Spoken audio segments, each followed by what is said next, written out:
ऐसा लग रहा है जैसे योगी सरकार 2 पूरी तरह से बुलडोजर मोड में है। सरकार गठन के बाद लगातार अलग अलग जगहों से बुलडोजर चलाए जाने की खबरें सामने आ रही हैं।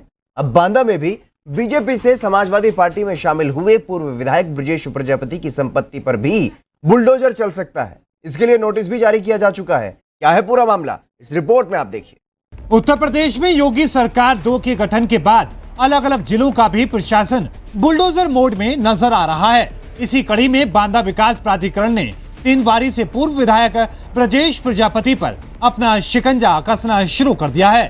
ब्रजेश प्रजापति चुनाव से ऐन वक्त पहले ही स्वामी प्रसाद मौर्य के साथ बीजेपी छोड़ समाजवादी पार्टी में शामिल हो गए थे। माना जा रहा है कि चुनाव में बीजेपी के खिलाफ जाना ब्रजेश प्रजापति को महंगा पड़ गया, इसलिए अब उनकी मुश्किलें बढ़ती जा रही हैं, क्योंकि पाला बदलने के बाद न ही तो वो चुनाव जीत पाए और अब प्रशासनिक शिकंजे में भी फंसते नजर आ रहे हैं।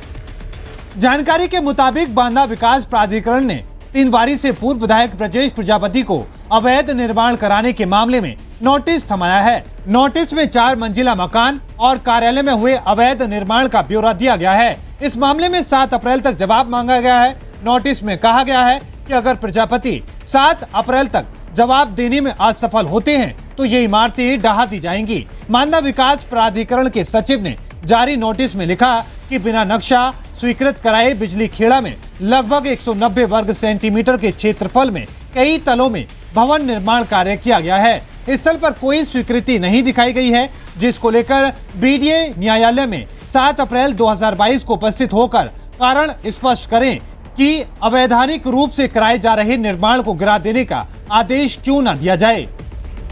आपको बता दें कि इस बहुमंजिला इमारत में सपा नेता ब्रजेश प्रजापति अपने आवास के साथ साथ कार्यालय भी बनाए हुए हैं और वो इसी भवन में रहते हैं।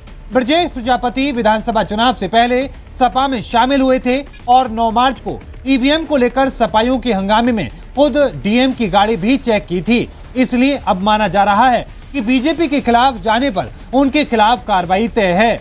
बांदा से रबाब खान की रिपोर्ट, R9 न्यूज।